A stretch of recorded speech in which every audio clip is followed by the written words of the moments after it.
السلام علیکم۔ صرف 4 چیزیں آپ کو غریبی سے نکال سکتی ہیں۔ نمبر 1، سستی چھوڑ دو۔ نمبر 2، لاپرواہی چھوڑ دو۔ نمبر 3، محنت کرو۔ نمبر 4، اور سختیاں برداشت کرو۔ اگر کوئی آپ کو دھوکہ دے تو وہ دوسری بار بھی دے گا۔ آپ کو ایسے لوگوں سے دور رہنا چاہیے۔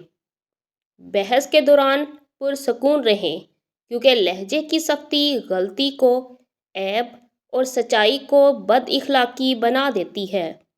حالات کے ہاتھوں غریب ہو جانا کوئی بڑی بات نہیں ہے، ہو جاتی ہے، قوم آ جاتا ہے ایسا وقت، مگر حالات کے ہاتھوں خود کو غلام بنا لینا یہ سب سے بڑی موت ہے۔ جسم زندہ رہتے ہیں، خیال مر جاتا ہے، تو سمجھ لیجئے روح مر گئی، اور روح مر گئی تو جسم پھر کسی دوسرے کی دی ہوئی زندگی زندہ ہوگا۔